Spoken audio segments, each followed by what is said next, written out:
सबने सोचा कि वो एक कमजोर ह्यूमन है, लेकिन वो डीमन आर्मी में सबसे स्ट्रॉन्ग मैजिशियन बन गया। आइक डीमन आर्मी में एक मैजिशियन था जिसने इतना ज्यादा ताकत और हुनर दिखाया कि उसे कमांडर के रैंक पर प्रमोट किया गया, जिससे वो अपनी आर्मी को बैटलफील्ड में लीड कर सकता है और अर्सना के कैसल को गिराने की स्ट्रेटेजी बना सकता है।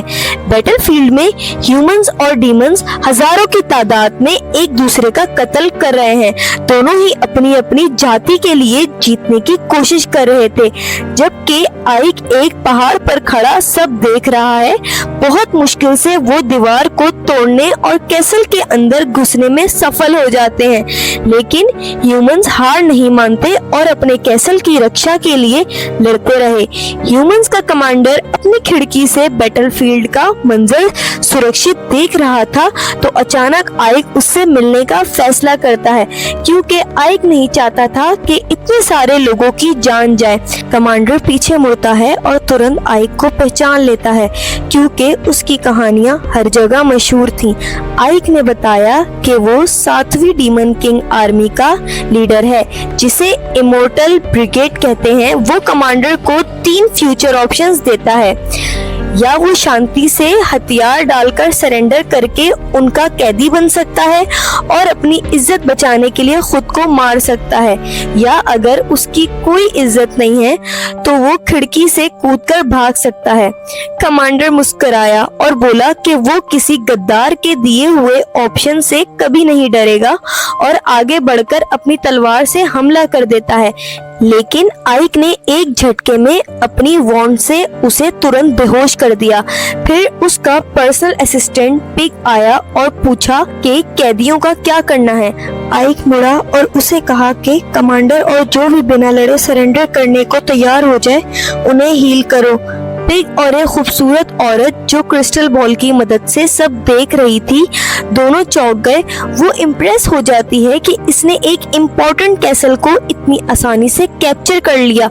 आइक पूरे एरिया के चारों तरफ मैजिकल बैरियर लगा देता है ताकि कोई और अंदर ना आ सके।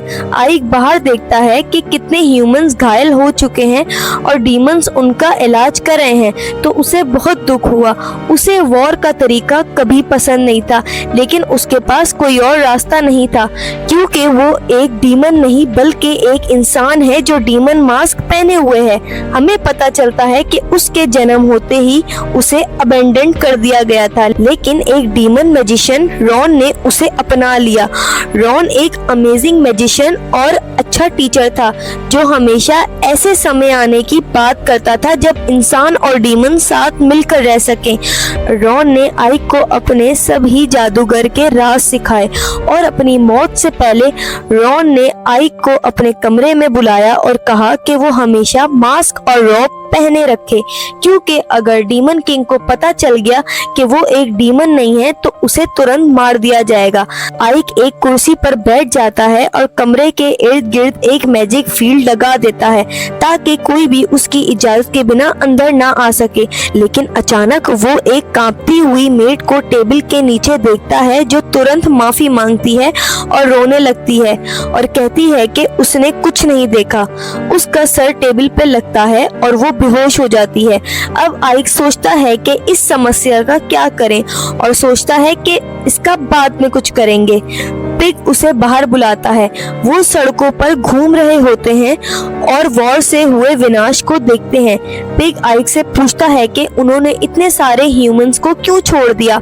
आइक गुस्से से जवाब देता है कि करंट डीमन किंग को सिर्फ रिजल्ट से फर्क पड़ता है, किस तरह हासिल किया गया उससे नहीं। लेकिन पिग कहता है कि कहीं डीमंस सोचते हैं कि आइक ह्यूमंस पर ज्यादा नरमी दिखाता है और ये ज्यादा बेहतर होगा कि वो सबको मार दे और सड़कों को आग लगा दे। आइक मना कर देता है और कहता है कि उन्हें टैक्स देने के लिए ह्यूमंस की जरूरत है, क्योंकि वॉर सस्ती नहीं होती और अर्सम के एक सेपरेट सिटी है, इसलिए ह्यूमंस जरूरी हैं। पिग इस बात को समझने की कोशिश करता है। आइक अचानक रुक जाता है और एक ह्यूमंस का ग्रुप उसकी तरफ आता है। पिग उन्हें पीछे हटने के लिए वार्निंग देता है, लेकिन आइक उन्हें बोलने के लिए कहता है। एक बंदा पूछता है कि उन्हें और कितना टैक्स डीमन आर्मी को देना होगा और हैरान होते हैं जब आइक कहता है टैक्स उतना ही रहेगा, जिससे वो खुश हो जाते हैं। लेकिन आइक उन्हें वार्निंग देता है कि अगर उन्हें आर्मी के खिलाफत करने की कोशिश की तो उन्हें सजा दी जाएगी। बात करते वक्त आइक अचानक गायब हो जाता है एक ब्राइट लाइट में और पिग घबरा जाता है। आइक अपने आप को एक अंधेरी डंजन में पाता है और तुरंत एक जायंट मॉन्स्टर उस पर हमला करता है। वो अटैक से बच जाता है और भागते हुए एक मिस्टीरियस वुमन पर चिल्लाना शुरू कर देता है। मॉन्स्टर बार बार हमला करता है तो आइक अपनी वॉन्ड निकालता है और एक स्पेशल मैजिक का अटैक करके मॉन्स्टर को मार देता है, जो हम नहीं देख पाते क्योंकि एडिटर्स ब्राइटनेस बढ़ाना भूल गए थे। वो औरत उसके पास आकर कहती है कि वो पहले एक बच्चा था जो रॉन के पीछे छुप जाता था। उसने नोट किया कि गोलम स्ट्रॉन्ग था, जो आइक की ग्रोथ में पावर को दिखाता है। ये वुमेन सेफरो आइक की सीनियर है और एक डीमन है जो उसका सीक्रेट जानती है। वो उसे बोलती है कि उसे घबराने की जरूरत नहीं है और कहती है कि इस तरह ज्यादा मजा आता है। आइक पूछता है कि क्या उसे वॉर की एफर्ट्स की रिपोर्ट देने के लिए यहाँ बुलाया गया है, लेकिन सेफरो कहती है कि उसने सब कुछ देखा और उसका काम फ्लॉलेस था। उसने बताया कि डीमन किंग उससे मिलना चाहता है। आइक हैरान हो जाता है क्योंकि एक डीमन किंग को एक छोटे ब्रिगेड लीडर से मिलने की क्या जरूरत है। वो सेफरो से वजह पूछता है, लेकिन वो कहती है कि डीमन इस बात में इंटरेस्टेड है कि उसने एक हफ्ते में आर्सम को कैसे जीत लिया। वो उन्हें डीमन किंग का महल में टेलीपोर्ट करती है, जिससे आइक इम्प्रेस हो जाता है।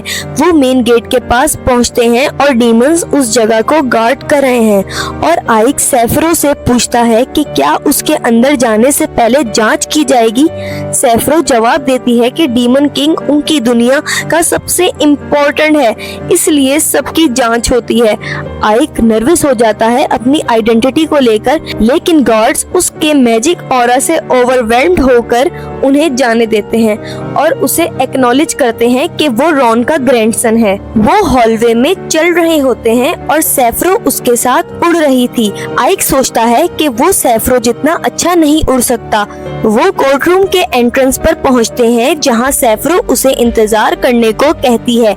इंतजार करते समय आइक डीमन किंग डेरो के बारे में सोचता है, जो अपनी सलाहियत और बेरहमी के लिए जाना जाता है। ह्यूमंस वॉर जीत रहे थे जब तक डेरो ने एक ही बैटल में सब कुछ बदल दिया। डेरो कमजोरों के लिए बेरहम है, लेकिन टैलेंट और कुशलता को बिना किसी नोबिलिटी के भी रिवॉर्ड करता है। सेफरो आइक को अंदर बुलाती है। वो झुककर अंदर जाता है, लेकिन थ्रोन पर एक लड़की देखकर चौंक जाता है। वो सोचता है कि वो डीमन किंग की बेटी है, लेकिन जल्द ही समझ जाता है कि वो डेरो ही है और झुक जाता है। डेरो उसके आर्सम को जल्दी कैप्चर करने की तारीफ करती है और सवाल करती है कि उसे इंसानों को बिना वजह मारने की चाहत क्यों नहीं है। आइक कहता है कि डर से वफादारी नहीं मिलती और कॉम्पिटेंट लीडरशिप ह्यूमंस की सपोर्ट जीतेगा। डेरो आइक के सामने टेलीपोर्ट करके उसका असल चेहरा देखने की डिमांड करती है जाने से पहले। आइक राहत की सांस लेता है और ये पता चलता है कि उसे आर्सम पर रूल करने का रिवॉर्ड मिला है। आर्सम वापस आने पर उसकी मेट सैडी आइक से माफी मांगती है। वो उसे सुरक्षा का वादा करता है और अपनी पर्सनल मेट बना लेता है। उसका राज रखने का वादा भी करता है। तबाह शहर में घूमते समय आइक को समझ आता है कि डिफेंस को अर्जेंट रिपेयर की जरूरत है। पिग एस्टिमेट लगाता है कि 6 महीने लगेंगे, लेकिन आइक 1 महीने का वक्त देता है और ह्यूमंस और डीमंस को मिलकर काम करने का ऑर्डर देता है। आइक की लीडरशिप और अक्लमंदी देखकर पिग की आंखों में आंसू आ जाते हैं और सोचता है कि शायद एक दिन आइक भी डीमन किंग बन सके। कुछ समय बीत जाता है जब एक दिन आइक को खबर मिलती है कि डीमन किंग ने उसे ह्यूमन किंगडम्स के बीच बन रहे समझौते की जानकारी लेने की जिम्मेदारी दी है। पिछले युद्ध में डीमंस ने एक बड़ी इंसानों की सेना का सामना किया था जो एक ही किंगडम की नहीं हो सकती थी। सैडी अब आइक के साथ काफी कंफर्टेबल है और वो उसे अपने साथ आसपास के किंगडम्स में कुछ जानकारी इकट्ठा करने ले जाने का फैसला करता है। वहाँ सैडी एक ट्रिकस्टर की वजह से डिस्ट्रैक्ट हो जाती है, लेकिन आइक रिवील करता है कि वो स्कैमर है और सैडी को वहाँ से ले जाता है। चलते समय वो कुछ फ्रूट्स खाते हैं और आइक सैडी को बताता है कि उसे लगता है कि ह्यूमंस वाकई में अलायंस बना रहे हैं। इस पर सैडी थोड़ा कंफ्यूज होती है तो आइक एक्सप्लेन करता है कि जब भी कुछ जानलेवा जैसे डीमन किंग सामने आता है, ह्यूमंस सब कुछ भूलकर सभी ह्यूमन किंगडम्स की सेनाएं मिलाकर एक साथ लड़ते हैं। आइक के मुताबिक इतिहास में 3 बार ऐसा हुआ है और हर बार ह्यूमंस पूरी तरह से डीमन किंग की सेना को हरा देती है और उन्हें उनके कैसल तक वापस भेज देती है। सैडी पूछती है कि क्या इस बार भी इंसान जीतेंगे। आइक कंफ्यूज होता है क्योंकि सैडी को तो इंसानों की साइड लेनी चाहिए, लेकिन वो कहती है कि इंसानों ने कभी उसके साथ अच्छा व्यवहार नहीं किया और उसे गुलाम बना दिया था। अगर डीमन आर्मी कभी हमला ना करती तो वो दूसरे गुलाम बच्चों की तरह केज में रहती। आइक को रियलाइज हुआ कि सोसाइटी कितनी क्रूअल है और सैडी को रियश्योर करता है कि करंट डीमन किंग कई सदियों में सबसे समझदार और शक्तिशाली है। और कुछ बोलने से पहले ही एक आवाज उन्हें रोक देती है और जब आइक पीछे मुड़कर देखता है तो उसे वो ठग और एक मोटा गुंडा दिखते हैं जो उसकी ट्रिक्स को रिवील करने पर चीख रहे होते हैं। आइक कहता है कि वो एक स्कैम कर रहा था ना कि ट्रिक, लेकिन ठग गुस्से में आकर कहता है कि उसे उसकी कीमत चुकानी पड़ेगी। आइक अपने आसपास देखने लगता है कि कोई है या नहीं, फिर अपनी मैजिक वॉन्ड निकालकर आइस मैजिक से गुंडे के पैर जमा देता है। ठग ये देखकर हैरान हो जाता है कि आइक एक मैजिशियन है, लेकिन कुछ करने से पहले ही आइक कुछ आइसी स्पीयर्स बनाता है और उन्हें ठग की तरफ निशाना बनाकर उससे माफी मांगने को कहता है।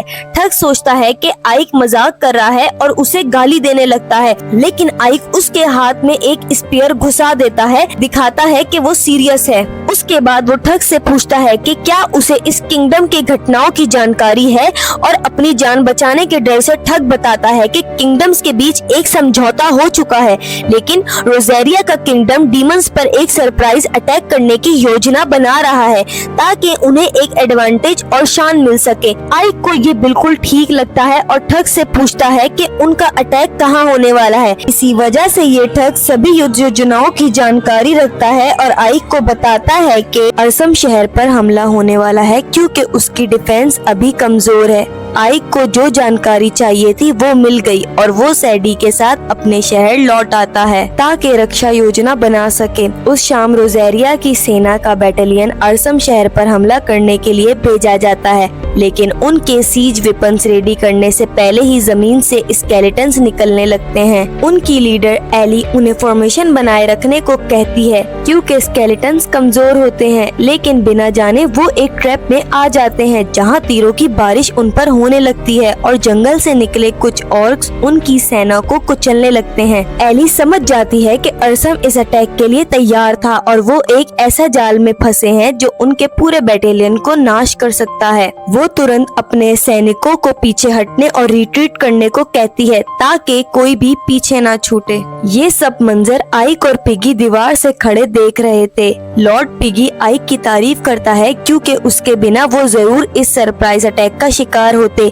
आइक के जवाब देने से पहले पीछे से कोई एरो शूट करता है जो आइक के पीठ में लग जाता है और वो बेहोश होकर गिर जाता है। जब वो होश में आया तो उसने अपने साथ सैफरो को देखा। सैफरो ने बताया कि पिगी ने उसे बुलाया था जब आइक को तीर लगा था और उसने जल्दी से उसको हील कर दिया वरना वो मर सकता था। सैफरो ने उसकी तारीफ की उनका प्लान क्रश करने पर, लेकिन कहा कि इस बार भी इंसानों का नुकसान कम हुआ है और डीमन लॉर्ड शक कर सकती है अगर ये ऐसे ही चलता रहा। लेकिन आइक ने जवाब दिया कि चाहे कुछ भी हो उसका प्राइमरी गोल ये दुनिया को इंसान और डीमंस दोनों के लिए जीने लायक बनाना है, जैसे रॉन ने इमेजिन किया था। सैफरो ने उसे अपना ध्यान रखने को कहा और गायब हो गई। फिर आइक ने पिगी को बुलाया और उससे कहा कि ह्यूमंस फोर्सेस के कमांडर के साथ क्या हुआ। पिकी ने जवाब दिया कि कमांडर को उनकी सीनियर ऑफिसर ने कैद कर दिया है मैदान छोड़ने और बेइज्जती कराने की वजह से। अगली सुबह आइक फैसला करता है कि उसे जेल में जाना चाहिए जहां कमांडर को रखा गया है उससे मिलने के लिए, लेकिन उसका पीछा उसकी अंडरलिंग लिली ने किया जो उसके लिए बहुत परेशान करने वाली थी। उसने लिली से चुप रहने या चले जाने को कहा, लेकिन लिली उसके साथ ही रही। वो जेल के सामने कुछ गार्ड्स पर नजर रख रहे थे। लिली ने पूछा कि क्या वो उन गार्ड्स को मार दे ताकि आइक अंदर जा सके, लेकिन आइक ने कहा कि वो अभी कोई हंगामा नहीं चाहता। लेकिन उसे रोकने से पहले ही लिली ने आगे बढ़कर गार्ड्स को पीट दिया और कहा कि उसने उन्हें जान से नहीं मारा। वो जेल में एंटर करते हैं जो सोचा था उससे काफी बड़ी थी और आइक को लगा कि कमांडर को ढूंढने में काफी वक्त लगेगा, लेकिन लिली एक गार्ड से पिटाई करते हुए इंफॉर्मेशन निकाल लेती है कि कमांडर टॉप फ्लोर पर है और कीज भी ले लेती है। जब वो सीढ़ियों की तरफ बढ़ रहे थे कुछ और गार्ड्स अलर्ट हो गए और उन पर हमला कर दिया। लिली ने चाबियां आइक को दी और कहा कि वो आगे बढ़े जब तक वो गार्ड से निपट रही थी। आइक आगे बढ़ता है और पीछे मुड़कर गार्ड्स को पिटते हुए देखता है। जल्द ही वो टॉप फ्लोर पर पहुंच जाता है और सेल खोलता है जो पूरी तरह से खाली होती है। वो अंदर एंटर करता है जब अचानक से कमांडर उस पर पीछे से हमला करती है जिससे वो डॉज कर लेता है।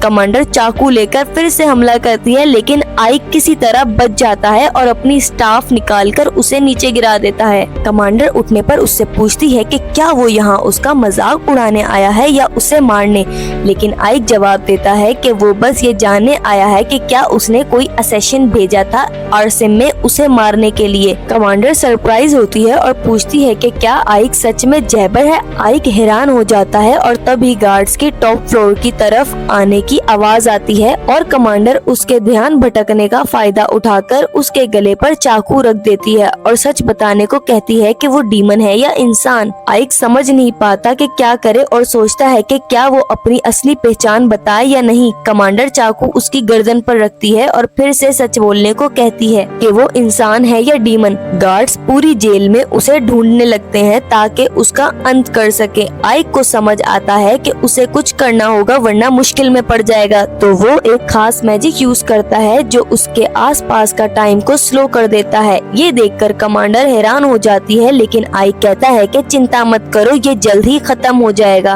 वो आराम से उसके पास से गुजरकर गार्ड्स की तरफ बढ़ता है जो स्लो मोशन में चल रहे होते हैं। जब गार्ड्स रास्ता नहीं देते तो वो अपना ब्लैक विंड मैजिक यूज करता है और उन्हें उड़ा देता है, लेकिन पीछे से एक बड़ा नाइट जिसके हाथ में मॉर्निंग स्टार होता है उस पर हमला कर देता है। नाइट का वार चूक जाता है और आइक सफाई से साइड पर हो जाता है। नाइट संभल नहीं पाता और आइक ग्रेविटी स्पेल यूज करके उसे नीचे गिरा देता है रैंप के नीचे टूटने तक। कमांडर कंफ्यूज होती है कि आइक गार्ड्स को मार क्यों नहीं रहा जबकि वो आसानी से कर सकता है। तभी उसके पैरों के नीचे की जमीन भी टूट जाती है और वो भी नीचे गिर जाती है। आइक मिड एयर में उसे पकड़ लेता है और जमीन पर ध्यान से रख देता है। वो उससे माफी मांगता है और अपने आप को इंट्रोड्यूस कराता है as a commander of immortal brigade और उसके सारे सवालों के जवाब देता है कि वो ऑब्वियसली डीमन है क्योंकि ह्यूमंस डीमन आर्मी में अलाउड नहीं है। एली अब भी सेटिस्फाइड नहीं थी और आइक उसे फिर से पूछता है कि क्या उसने कोई असैसिन भेजा था उसे मारने के लिए,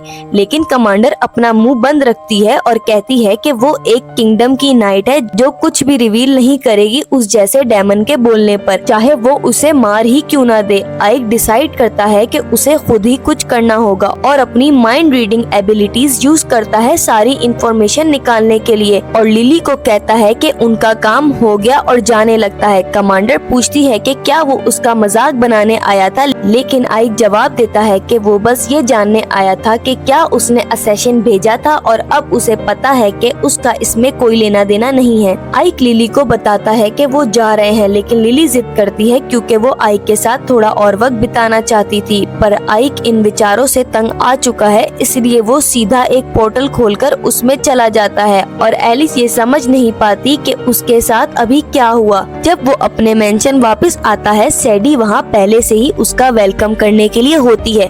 वो अपना मास्क उतारता है और उससे एक छोटी सी पाउच देता है जो छोटे छोटे चावल के दानों से भरी होती है। वो हैरान होती है क्योंकि उसने पहले कभी ये नहीं देखा था, पर आइक उसे बताता है कि इसे चावल कहते हैं और ये गेहूं उगाने से बहुत आसान है। वो अब भी हैरान होती है तो आइक समझाता है कि फिलहाल हर व्यक्ति असम में एक किसान है जो गेहूं उगाता है, जो उगाने में मुश्किल होता है और बहुत मेहनत लगती है। इसके मुकाबले चावल उगाना बहुत आसान है, जिसका मतलब है कि हमें कम किसानों की जरूरत होगी और बचे हुए लोग इम्पोर्टेंट काम कर सकते हैं, जैसे कि मशीनरी, कुकिंग, स्मिथिंग वगैरह।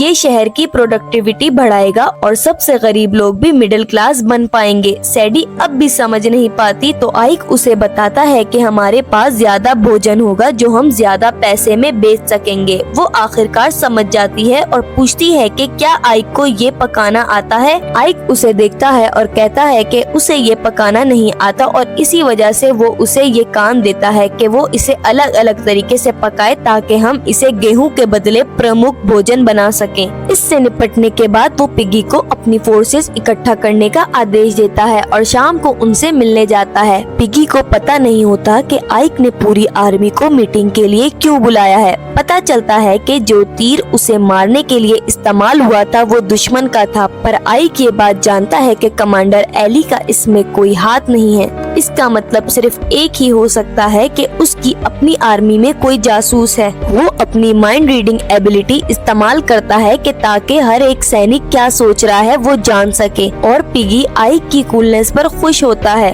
वो एक डीमन को ढूंढ लेता है जिसका पसीना बह रहा होता है और ये चिंता करता है कि क्या उसका भेद खुल गया है। तो आइक तुरंत उसके सामने टेलीपोर्ट हो जाता है और पूछता है कि क्या वो जासूस है। वो उस जासूस से जानकारी निकालता है और रात को सैफरो से मिलने चला जाता है। वो उसे बताता है कि उसने अपनी सेना में एक ट्रेटर को ढूंढ लिया है और सैफरो नहाते हुए पूछती है कि वो कौन है। आइक उसे बताता है कि वो एक पुराना एक आंख वाला गोब्लिन जेस है जो 7वीं बटालियन का दूसरा कमांडर है। आइक कहता है कि गोब्लिन वॉर टेस्टेड कमांडर है जो चालाक भी है और सैफरो से पूछता है कि क्या किया जाए। वो कैजुअली बाहर आती है और कहती है कि उन्हें इस धोखे का दाम चुकाना होगा। अगली सुबह वो जेस की टेरिटरी में जाता है ताकि बात कर सके। जेस डर जाता है और समझ जाता है कि उसका भेद खुल गया है। आइक पूछता है कि वो गॉब्लिन से अकेले मिलना चाहता है, पर जेस एक छोटी सेना के साथ आता है। आइक जेस से कहता है कि उसे उसके ट्रेजन के बारे में पता है और वो न्याय देने आया है, पर जेस उसका मजाक बनाता है कि वो इतना बेवकूफ है कि अकेला यहाँ आया है। वो आइक से कहता है कि उसकी सेना आइक की सेना से 2 गुना बड़ी है और उसका आदेश पे सब उस पर टूट पड़ेंगे। आइक हंसता है और कहता है कि उसे लगा ही था कि ऐसा कुछ होगा। गॉब्लिन कमांडर कंफ्यूज हो जाता है जब वो अचानक एक धमाके की आवाज सुनता है। जेस मुड़कर देखता है कि बड़े बड़े आग के गोले आसमान से पूरे शहर में गिर रहे हैं जो उन्हें हर तरफ भागने पे मजबूर कर देते हैं। ये सब सैफरो का काम होता है जो इतनी ताकतवर होती है कि पूरे शहर को राख कर सकती है। जब वो गॉब्लिन्स पर हेलफायर बरसाती है, आइक एक बिल्डिंग के पीछे छुप जाता है और सोचता है कि सैफरो को बिल्डिंग्स को बचाना चाहिए क्योंकि हमें उन्हें फिर से बनाना पड़ेगा। पर सैफरो को कोई परवाह नहीं होती और वो उन्हें ब्लास्ट करती रहती है। फिर वो अपनी स्केलेटन आर्मी भेजती है ताकि क्लीन अप कर सके और बचे हुए ट्रेटर्स को खत्म कर सके। आइक जेस के पीछे आकर उसे 2 ऑप्शंस देता है और पूछता है कि क्या वो एक ट्रेटर के रूप में मरेगा या सरेंडर करेगा। जेस किसी भी ऑप्शन में इंटरेस्ट नहीं लेता और अपनी सेना को आइक पर हमला करने का आदेश देता है, पर वो सब आइक के आगे टिक नहीं पाते हैं। जेस इस बात का फायदा उठाकर छतों पे दौड़ने लगता है जब एक विशाल डीमन उसे रोकने की कोशिश करता है, पर जेस उसकी मार से बच जाता है और एक स्मोक ग्रेनेड का यूज करता है बिल्डिंग से गायब होने के लिए और एक पोर्टल का इस्तेमाल करता है जंगल में भागने के लिए। वो मुड़कर तबाही को देखता है और सैफरो को खत्म करने की कसम खाता है, पर उसके पीछे एक आग का गोला उसे जमीन पे गिरा देता है। वो मुड़कर देखता है कि आइक उसके पीछे ही खड़ा होता है और उसे सरेंडर करने को कहता है। जेस गुस्से में आके आइक पर वार करता है, पर आइक उसके पंच को आसानी से रोक लेता है और उसे बोलता है कि इन सब का अब कोई फायदा नहीं। आइक फिर अपनी विंड मैजिक से उसे एक पेड़ पे ब्लास्ट कर देता है और बाइंडिंग मैजिक से उसे पूरी तरह से पकड़ लेता है। जेस समझ जाता है कि वो आइक से नहीं जीत सकता, इसलिए वो एक अलग स्ट्रेटेजी अपनाने का फैसला करता है और आइक से कहता है कि डीमंस इंसानों के खिलाफ लड़ते रहते हैं और डीमन क्वीन अपने कैसल में आराम करती रहती है और कुछ भी नहीं करती, और कहता है कि दोनों मिलके क्वीन को हटा देते हैं और सब सेनाओं पर कब्जा कर लेते हैं। ये बेजार इडियट नहीं जानता कि ये 2024 है और कहता है कि क्वीन बहुत इमोशनल है और उन्हें ह्यूमंस को मारने नहीं देती जितना वो चाहते हैं, इसलिए उन्हें मिलके इंसानों को खत्म कर देना चाहिए। आइक साफ मना कर देता है और जेस आखिरी कोशिश करता है और उस पर एक छुरी फेंकता है जो आइक आसानी से डॉज कर लेता है। आइक जेस से पूछता है कि और कौन इस ट्रेजन में शामिल है, पर वो जवाब नहीं देता। अचानक सैफ्रो वहाँ आती है और जेस को टॉर्चर करके जानकारी निकालती है। आइक हीलिंग स्पेल यूज करने की कोशिश करता है पर वो फेल होता है क्योंकि सैफ्रो बताती है कि जहर बहुत ताकतवर है। वो उसे नाम बताने के लिए कहती है और बदला लेने का वादा करती है, पर जेस नाम बताने से पहले ही मर जाता है। आइक ट्रेटर के लिए बुरा महसूस करता है, जबकि सैफ्रो उसे कहती है कि लड़कियों जैसा रोना बंद करो और थोड़ा मर्द बनो। उस रात के बाद आइक और सैफ्रो डीमन किंग के महल जाते हैं ताकि डैरो से मिल सके, जो पूछती है कि क्या हो रहा है। सैफ्रो ने ट्रेटर का नाम पता कर लिया होता है और डैरो को बताती है कि ट्रेटर बैस है, दूसरे बटालियन का कमांडर। डैरो पूछती है कि क्या उसके पास कोई सबूत है और सैफ्रो कहती है कि उसका वाइस कमांडर ट्रेटर बन गया था और आइक को मारने की कोशिश की ताकि वो धीरे धीरे 7वीं बटालियन पर कब्जा कर सके और डीमन क्वीन को डिथ्रोन कर सके। डैरो धीरे धीरे अपनी आंखें उठाती है और उनके पीछे देखते हुए पूछती है कि बैस को अपने बारे में क्या कहना है। अचानक आइक मुड़ कर देखता है कि बिना सर वाला एक बड़ा सा नाइट उनके पीछे खड़ा है और वो दूसरे बटालियन का कमांडर बैस है। नेक्स्ट पार्ट के लिए इस वीडियो को लाइक करें। अगर आपको ये वीडियो पसंद आई तो सब्सक्राइब करना ना भूलें। तब तक के लिए टाटा बाय बाय।